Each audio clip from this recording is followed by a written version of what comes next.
gente vai falar sobre Atos 2. Eu quero que você abra aí a sua Bíblia comigo. A gente está na série Atos e eu pedi para o meu marido, falei, Antônio, deixa eu pregar Atos 2. Eu sou dessa, gente. Quando a gente estava fazendo a temporada organizando, eu falei, eu posso pregar Atos 2? Eu quero pregar Atos 2. E aí, sabe o que aconteceu? Ficou muito longa o texto de Atos 2, então eu vou pregar 2 domingos. Não foi de propósito. Mas a gente vai fazer uma parte, e eu quero convidar você já para estar domingo que vem, porque a gente vai continuar essa palavra. Mas a gente vai ler Atos 2, a partir do versículo 1, vamos lá juntos.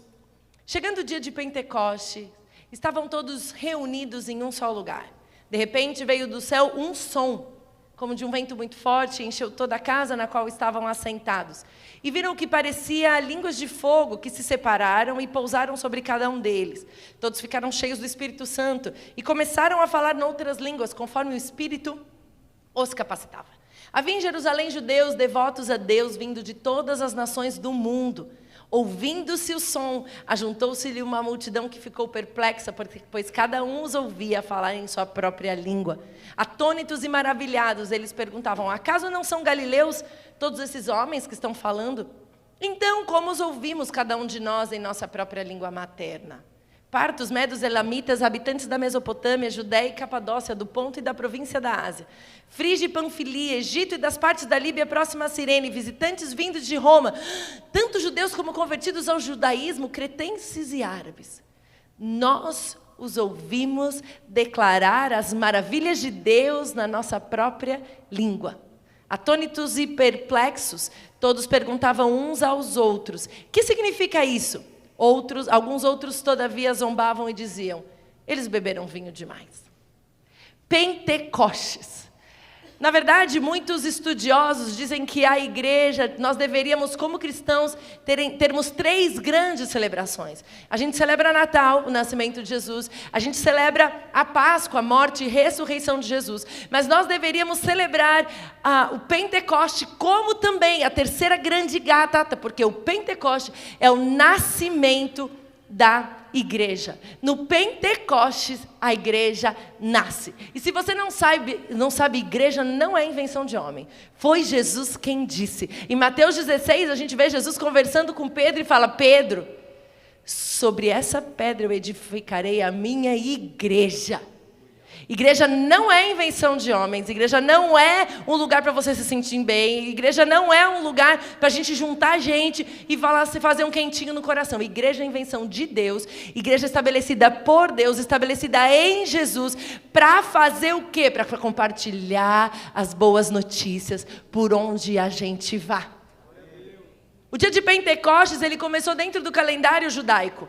Ele era uma festa que era realizada 50 dias depois da Páscoa, e eles comemoravam as primícias da colheita do trigo.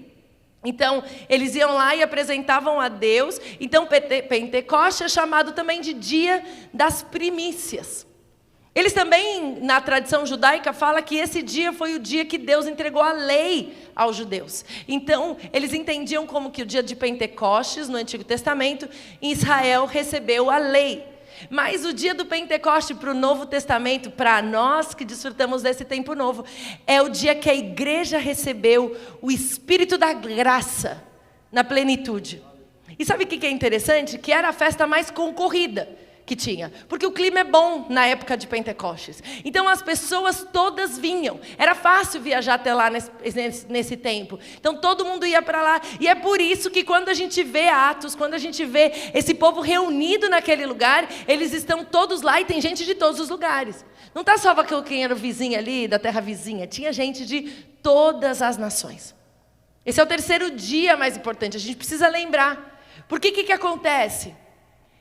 Quando o dia de Pentecostes chegou, 10 dias depois de que Jesus foi para o céu. E desde que Jesus falou assim para os discípulos, esperem aí.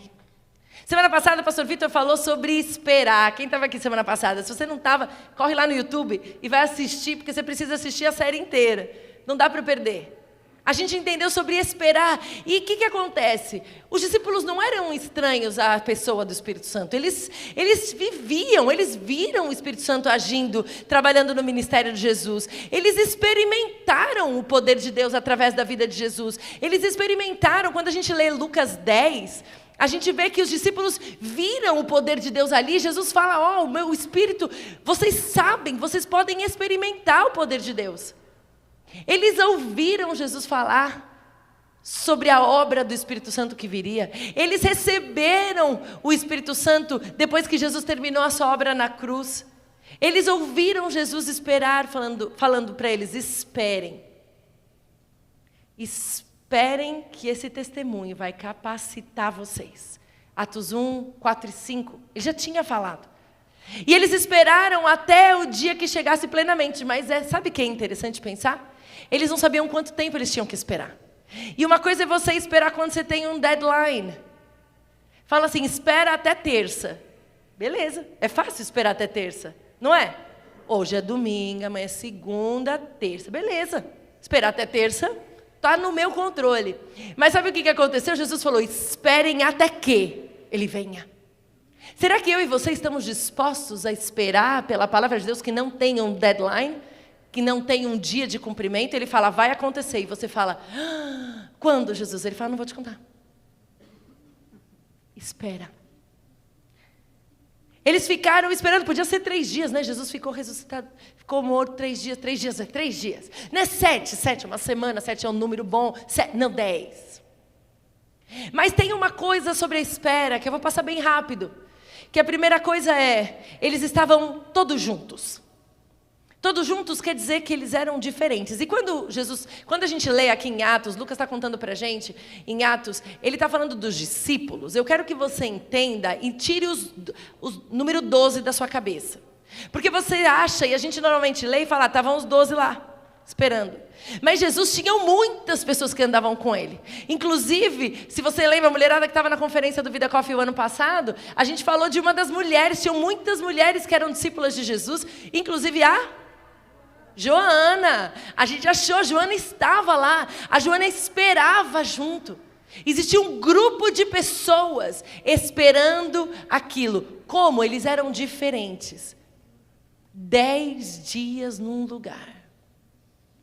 Lembra da pandemia? Quando você ficou preso dentro de casa? Você não sabia quando você ia sair? Como que dá 10 dias num lugar? Primeiro dia, primeira hora, beleza. 2 horas, beleza. 3, 4, começa a sair o quê, né?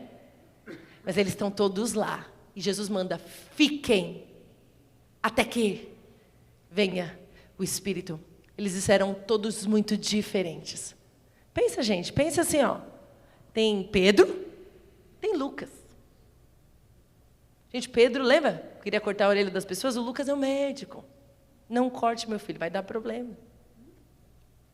São pessoas diferentes, mas eles estão buscando a mesma coisa.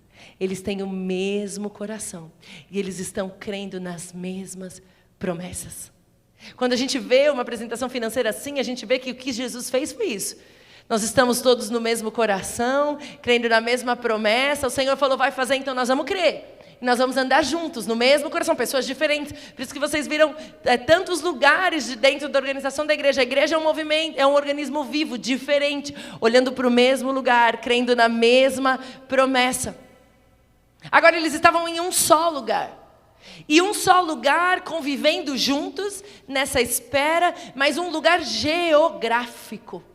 Eu queria dizer para você que eu e você precisamos de convivência real, física. Você precisa estar junto com gente. Não se isole, isolamento não é saudável. Quem está com a gente online, se você está online, se você não pode estar com alguém, glória a Deus. Gente, Deus tem feito coisas tão lindas. Essa semana eu encontrei um Vida Coffee online. Que gostoso ver as pessoas que estão no online e ao vivo. Mas o Senhor nos fez para conviver pessoalmente. Jesus não falou, fica aí cada um na sua casa. Fica aí onde você está que eu vou mandar. Ele mandou ficar juntos no mesmo lugar. Então busca um lugar para você conviver com pessoas. Porque a presença do Senhor, Ele vai se mandar. Mas nós precisamos conviver com gente. Eles estavam geograficamente no mesmo lugar. E é por isso que a gente abriu uma igreja lá em Vila Anacoanda. Pode ser um pouco, vamos lá. É por isso que a gente abriu uma igreja em Vila Anacoanda. Não tem nenhuma igreja lá. A igreja católica está desativada. Mas o Senhor nos mandou falar: aqui vai ter igreja, aqui vai ter povo, aqui vai ter gente reunida, aqui vai ter louvor, aqui vai ter ensino, aqui vai ter edificação, aqui vai ter presença do Espírito Santo. Já está havendo cura, já está havendo milagre, já tem 21 pessoas batizadas do primeiro batismo. Essa é a igreja de Jesus separada, por isso que a gente não vai parar. Por isso que a gente vai ir plantar a igreja onde o Senhor mandar. Porque não é sobre ter mais uma igreja, é estabelecer que naquele lugar, geograficamente, o reino de Deus está estabelecido. E essas pessoas vão achar um lugar para ser igreja local. Nós precisamos entender. E tem duas coisas. Eles ouviram um som, eles ouviram algo. Eu vou tentar não falar do assunto da conferência, mas está difícil aqui. Porque parece que o Senhor junta tudo, né? Ouviram algo como um som. O texto não fala que eles ouviram ou eles viram o vento. O texto diz assim: eles estavam todos num só lugar e de repente veio do céu um som como de um vento muito forte. Jó ouviu a Deus como um som de um vento. Não é que o vento entrou, mas eles estavam atentos. Tem um som. Qual é o som que você tem ouvido? Qual é o som que tem dominado a tua percepção? É o som da fofoca? É o som da vida do outro? É o som da má notícia? É o som do quê? Ou é o som da vinda do Espírito Santo? O texto diz que eles ouviram como um som, como de um vento muito forte que encheu toda a casa no qual estavam assentados. Eu imagino o som entrando e eles... o som. A presença de Deus está aqui. E a sequência diz assim: e viram que parecia língua de fogo, que se separaram e pousaram sobre cada um deles. Eles viram algo que parecia como fogo. A presença de Deus, a gente vai ver em vários momentos, gera purificação. Ela é um fogo que consome e destrói o que é temporário. Refina e deixa ficar que precisa ser permanente. O som, o fogo eram referências que as pessoas conheciam. Eles sabiam das escrituras, eles sabiam da lei, aquilo não era algo novo. Eles sabiam, e aliás, isso aqui é um bom ensino para nós como igreja. Não tem algo novo que ninguém nunca viu. Tudo o que vai acontecer o Senhor já falou, já nos preparou. Fique com cuidado com alguém que fala: tive uma ideia, a minha ideia brilhante só eu que tive. Cuidado. Nós somos a igreja de Cristo e o Senhor está se movendo. Essa semana eu estava assistindo, nós participamos online da conferência lá na IBM, em Alphaville. Eu estava na semana passada. E eu não assisti todas, mas praticamente todas as palavras que eu ouvi mencionavam pelo menos Atos ou Atos 2. É a igreja de Jesus sendo movida. Nós não somos únicos, nós somos parte de algo. Cuidado com coisas que são novas, só essa pessoa enxergou, só você, o Senhor falou só para você. Se o Senhor falar algo para você, Ele vai falar para alguém. Ele vai confirmar na vida de alguém. O Senhor não nos dá revelações únicas para nós. Isso chama heresia. Tá? Volta. Som. O sopro de Deus. Foi o que o Senhor soprou em Gênesis 1:1. Sobre as águas. Foi o sopro de Deus que deu vida ao homem que tinha sido recém-criado. Foi o sopro de Deus que deu vida aos ossos secos. Talvez você está aqui, Érica, mas está pregando de Pentecoste, nem é dia de Pentecoste, mas eu estou aqui para lembrar você que onde há morte, quando o sopro de Deus vem, quando o som vem, há vida. A presença do Espírito Santo na nossa vida é para gerar vida. Não é para gerar uma espiritualidade pública. É para gerar vida. E quando a gente lê essa linha, de como eles estavam, onde eles estavam e o que aconteceu, a gente entende que o Espírito de Deus se move. O Espírito de Deus não é algo que você pega e põe onde você quiser. O Espírito de Deus não é um gadget que você acopla em você e agora eu estou acoplada, agora eu tiro. Agora eu tenho Espírito de Deus, agora eu não tenho. Agora eu sou crente, agora eu não sou. Agora eu estou cheio, agora eu estou vazio. Ei! O Espírito de Deus se move. Ele é Deus. E ele se move, como a gente vê nesse texto, de repente.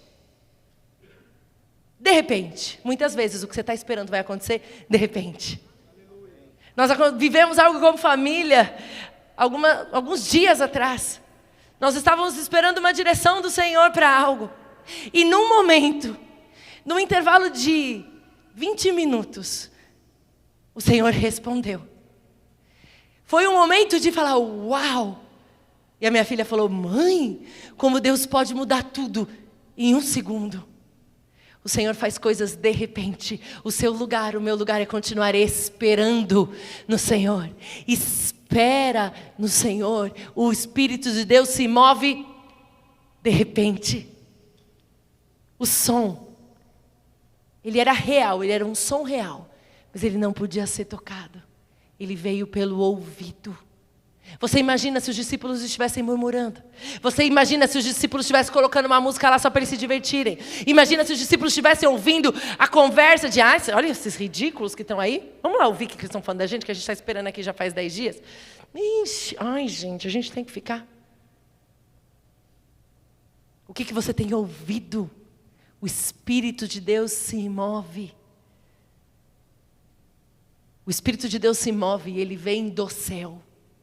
O Espírito não veio da terra. O barulho não veio da terra. O barulho veio do céu. O fogo veio do céu. O Espírito Santo vem do céu. Ele não é da terra. Ele não é criado. Ele não é manipulado. Ele não é feito aqui. A presença de Deus não se manipula. Você não precisa de uma música zen para entrar na presença de Deus. Você não precisa de um momento espiritual para entrar na presença de Deus. A presença de Deus, o Espírito de Deus desce sobre você. Do céu aqui não se manipula.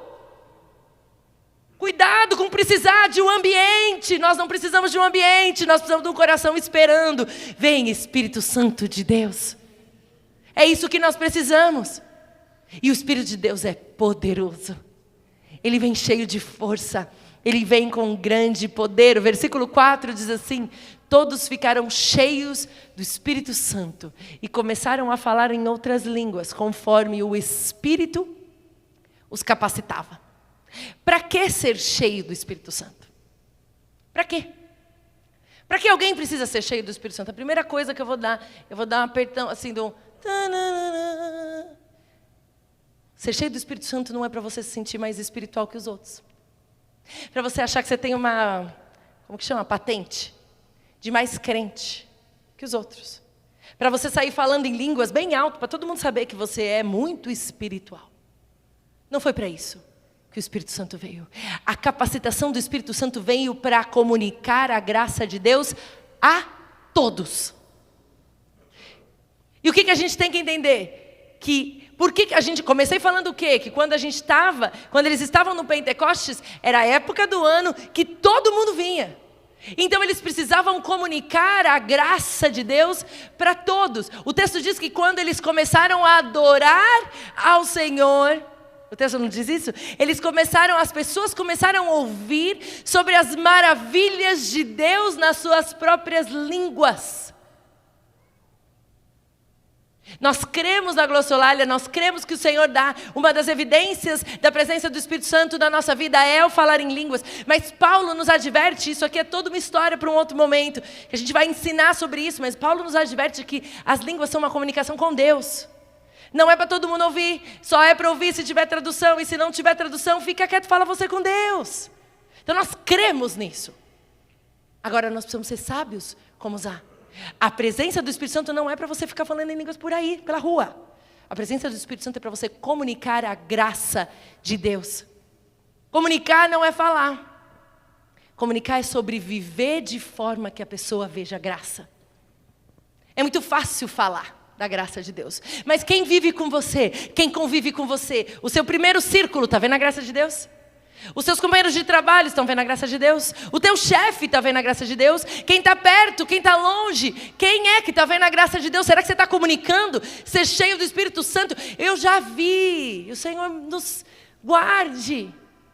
Pessoas que estavam supostamente cheios do Espírito Santo na hora do culto, mas na hora de fora, estavam falando mal do outro, estavam no corredor da igreja contando história. E não foi aqui, graças a Deus. É porque essas coisas nem chegam na nossa orelha, porque a gente já fala, quando a pessoa vem falar alguma coisa, by the way, Se a pessoa vem falar, a gente fala, gente, quer saber? Não. A gente não precisa saber. Cada um é dono do seu próprio compromisso com Deus, né? Agora, a minha vida, para comunicar o Evangelho, para comunicar a graça para o mundo, tem que transbordar. Onde eu vou, tem que transbordar. Não tem duas partes. Não tem uma parte da Érica vida ministerial e a Érica em outro dia. Uma pessoa me convidou para tomar um café e ela falou assim, eu queria a Érica aqui. Eu falei, você só tem uma. Só tem essa. Essa aqui, ó. É essa. Não é bom, no dia ruim. Eu até postei hoje que eu sou daquela que dança no meio da rua, que grita dentro do carro no meio do túnel, e que estou pregando o Evangelho onde eu for. Porque essa sou eu. Se não gostar, não vai ter outra. Eu sou essa pessoa. Porque eu preciso comunicar a graça de Deus do jeito que eu vivo, não do jeito que eu falo. Então, receber o Espírito Santo é sobre viver de forma que a graça seja comunicada. E Jesus falou que isso ia acontecer. Jesus disse assim, e nós vamos ler em João 16:5. Vamos lá. Agora, porém, eu vou para aquele que me enviou, e nenhum de vocês me pergunta para onde eu vou. Em vez disso, entristecem-se por causa do que eu lhes disse. Mas, na verdade, é melhor para vocês que eu vá. Se eu não for, o encorajador, e aí a palavra em grego é parakletos, o conselheiro, o auxiliador, o consolador, não virá. Se eu não for, ele não virá. E se eu for, eu enviarei a vocês. E quando ele vier, para que o Espírito Santo vem? Para convencer o mundo do pecado, da justiça e do juízo. Do pecado porque o mundo se recusou a crer em mim. Da justiça porque eu voltarei para o Pai e vocês não me verão mais. E do juízo porque o governante desse mundo já foi condenado. Quando eu estou cheio do Espírito Santo, eu paro de dar volta de falar do diabo o tempo inteiro. Quando eu estou cheio do Espírito Santo, eu vivo para dar glória a Deus, para comunicar as maravilhas de Deus, porque o inimigo já foi condenado. E sabe o que eu fico pensando? Que Jesus continua falando assim, há tanta coisa que eu quero lhes dizer, mas vocês não podem se suportar agora. Assim, calm down. Vocês não vou contar tudo, vocês não estão prontos ainda. Quando vier o Espírito da verdade, ele os conduzirá a toda a verdade. Não falará por si mesmo, mas lhes dirá o que ouviu e lhes anunciará o que ainda está para acontecer. Ele me glorificará, porque lhes contará tudo o que receber de mim. Tudo o que pertence ao Pai é meu. Por isso eu lhes disse, o Espírito lhes contará tudo o que receber de mim. Eu fico imaginando essa conversa de Jesus com os discípulos. Porque pensa assim, eles são judeus, lembra? Eles estão esperando o Messias. Então Jesus vai vir, aí Jesus vem, Jesus nasceu, então Jesus está. Aí eles estão lá com Jesus, daqui a pouco Jesus morre e Jesus não está. Aí daqui a pouco Jesus ressuscita, Jesus está. Aí Jesus vai para o Pai de novo e Jesus não está mais. Jesus, a gente não está entendendo, né? Tá ou não está? Está brincando de esconde. O que a gente faz? A ausência física de Jesus era para preparar os discípulos para outra dimensão da presença dele. Porque enquanto eles tinham Jesus na forma física, Jesus estava ali. E quando Jesus estava ali. Mas quando Jesus não estava lá, ele não estava. E as pessoas falavam assim, meu Deus, e agora? Eles estavam perdidos, achando como que vai funcionar desse jeito? O Pentecoste mostra que a ida de Jesus ao Pai não foi um abandono, mas sim foi o empoderamento que eles precisavam. O Espírito Santo de Deus precisa vir sobre nós para que nós sejamos as testemunhas vivas. Era necessário que o Espírito Santo viesse para que a igreja nascesse. Era necessário. Eugênio Peterson, que inclusive fez a tradução da Bíblia Mensagem, ele fala uma coisa muito interessante. Eu vou ler para vocês. A essência do Pentecostes é a convicção vivida de que tudo, absolutamente tudo nas Escrituras é habitável. Não apenas verdadeiro, mas habitável. Não apenas uma ideia ou uma causa, mas viável na vida real. Tudo que é revelado em Jesus e nas Escrituras, no Evangelho, existe para ser vivido pelos cristãos comuns em tempos comuns. O Pentecoste não é um evento para a gente celebrar e deixar lá. O Pentecoste é assim, temos que estar cheios do Espírito Santo para viver tudo o que a Bíblia diz.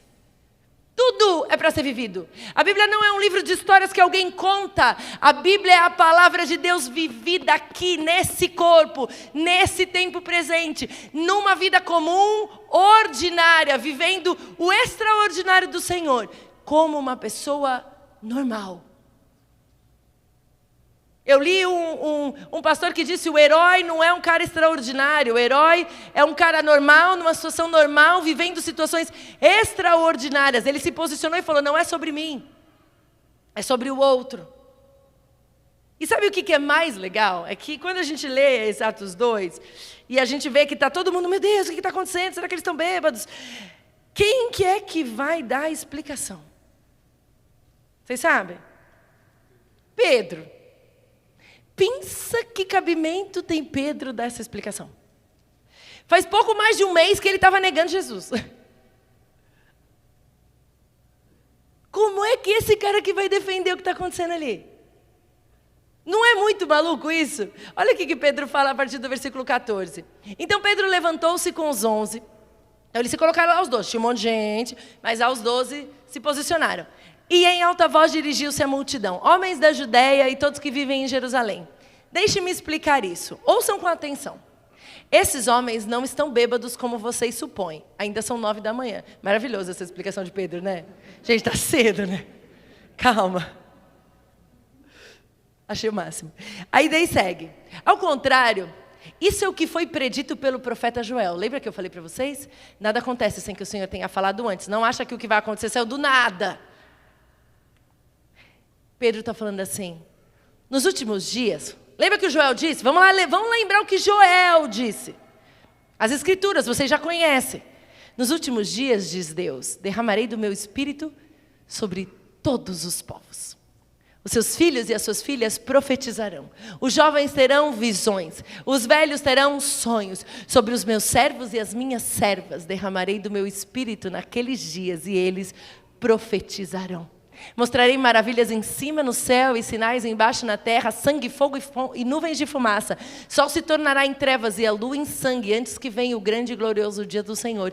E todo aquele que invocar o nome do Senhor será salvo. Pedro é o cara que é escolhido para falar o que está acontecendo. E eu amo porque Deus gosta de usar pessoas imperfeitas, improváveis, para explicar o que Ele está fazendo. Pedro tinha acabado de dar confusão. Mas sabe o que acontece? Por que Deus mostra isso para a gente? Para falar que não é sobre a tua autoridade. É a autoridade. Pedro não está falando o nome dele, está falando na autoridade daquele que me chamou. O poder e a autoridade vêm do Senhor. Pedro explica o que aconteceu naquela sala, no aposento alto.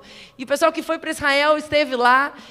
Esse é o meu lugar favorito em Jerusalém. Esse lugar você consegue visitar hoje. E eu lembro da experiência que eu tive com o Senhor ali. O nosso grupo também teve uma experiência muito especial. A Dani está ali, sim. Naquele lugar, todos estavam adorando a Deus. E quem estava perto escutava na sua própria língua. Pedro vai explicar o que está acontecendo. Fala assim: vocês estão achando que isso aqui é novo? Joel já disse que isso ia acontecer. E sabe para quê? Ser cheio do Espírito Santo é para todos. Ser cheio do Espírito Santo não era só para os judeus. Ser cheio do Espírito Santo não era só para os gentios que estavam ali perto. Ser cheio do Espírito Santo era para todos. Lembra? Eles estavam todos lá. E o que eles falam? Nós estamos escutando falar das maravilhas do Senhor. O derramamento do Espírito Santo sobre aquele pessoal era, sabe para que falar? Não tem uma sessão especial para os ungidos na igreja. Então vamos separar aqui essas duas fileiras, só 100 pessoas ungidas. Só os que têm o Espírito Santo, o resto é para você. Não existe isso. Sabia? Se você pertence a Jesus, o Espírito Santo está em você. E você tem toda a autoridade que foi dada pelo Senhor sobre você. Não existe um lugar separado. Não existe uma casta superior que é a casta dos ungidos. Não existe uma casta. Esses são os que Deus fala. Deus fala comigo, Deus fala com você. Deus falava com Pedro. O texto diz assim: eu vou derramar meu espírito sobre todos os povos. E ele diz assim: os seus filhos e as suas filhas profetizarão. Estou quase acabando. Estou quase acabando. Porque eu não vou continuar, dá vontade de continuar, mas eu não vou continuar. Seus filhos e suas filhas profetizarão. Os velhos terão visões, os jovens terão visões, e os velhos terão sonhos. Sobre os meus servos e as minhas servas derramarei do meu espírito naqueles dias, e eles profetizarão. Você sabe o que é profetizar? É entender o lugar que você está, na hora que você está, e ter uma palavra de vida para a pessoa que está do seu lado. Profetizar não é só falar, eis que te digo. O Senhor usa palavras assim, mas nós fomos chamados para profetizar a palavra na vida da pessoa que a gente tem do lado. Quando eu estou cheia do Espírito Santo, eu não preciso de alguém para ficar lá. Vamos ver o que Deus fala para você, que contou para o outro, para falar para mim. Ele fala conosco. O Espírito Santo está sobre você, o Espírito Santo está sobre mim, está sobre todo aquele que invocar o nome do Senhor. E Ele fala, os seus filhos e as suas filhas, os jovens e os velhos. Ele está falando assim, não é para mulher, não é para homem. Eu amo que Jesus bagunça tudo. Ah, não, é para esses. Não é para uns, é para todos. O Senhor tem trabalhado muito no meu coração. Porque nós precisamos entender que essa urgência de pregar o Evangelho não é responsabilidade dos pastores, dos líderes de TDV, dos líderes. Isso é para todos. As pessoas estão clamando. A última vez que eu falei aqui, eu ministrei sobre Neemias. Acho que foi no Vida Com que eu falei sobre Neemias.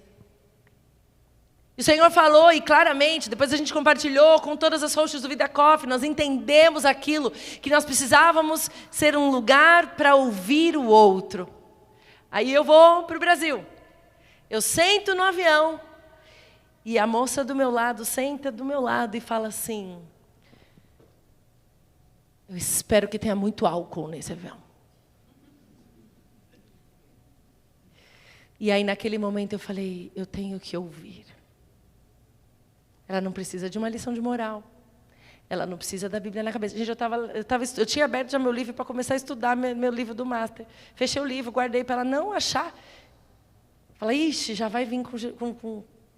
Falei, pera, deixa eu compartilhar a vida. Aí eu olhei para ela e falei assim, você está cansada, né? Ela falou, estou muito cansada. Eu comecei a ouvir a história daquela mulher. E eu perguntei onde ela trabalhava. E ela falou que trabalhava num cruzeiro da Disney. E que ela estava há alguns meses já trabalhando. E que era muito bom, porque ela ganhava muito dinheiro. Eu falei, poxa vida, que bom, então você já fez um pé de meia. Ela falou, não, eu gasto tudo com bebida. Ela mora no Brasil, ela ganha uns 5 mil, pelo menos, dólares por mês, sem gastos aqui. E ela estava torrando tudo em bebida. E naquele lugar eu falei, Senhor, o Senhor precisa me dar graça. E eu comecei a conversar com ela, falando, eu preciso ouvir a dor dessa mulher. E a gente começou a conversar, e eu falei sobre se valia a pena, talvez, trabalhar tanto, se cansar tanto, para depois torrar tudo em bebida e não ter nada. E ela começou a me olhar, e o tempo foi passando, e de repente, chegou a hora do jantar. Eu falei, agora vai, né? A companhia que eu estava viajando servia vinho no jantar. Eu falei, agora ela vai, de graça. E essa mulher... Olha, a comissária veio e ela olhou primeiro para a mulher e ela falou assim, 2 copos de água. Eu falei, Senhor, eu não sei o que vai ser da vida dela depois, mas hoje ela não bebeu. Nós continuamos conversando um pouquinho, depois dormimos. Quando a gente acordou de manhã, o assunto foi outro. E quando a gente estava saindo, eu falei, eu não posso perder a oportunidade, vamos embora, mais um, né? Aí eu falei, olha, que Deus te abençoe, que você saiba que você é muito amada por Deus. Ela falou, eu sei. Ela falou, inclusive, eu pensei muito, e eu vou comprar um apartamento. Eu não vou jogar meu dinheiro fora, eu não vou jogar minha vida fora. Essa mulher tem escolhas diferentes, várias escolhas muito diferentes de mim. Mas ali eu não estava para falar outra coisa, senão comunicar a graça de Deus sobre a vida dela, do jeito que ela precisava ouvir. Eu e você não fomos chamados para mandar o mundo para fora. A gente foi chamado para falar, tem graça de Deus para você. O Espírito Santo veio sobre nós e nós vamos ser cheios do Espírito Santo para a gente poder comunicar essa graça de Deus para o mundo.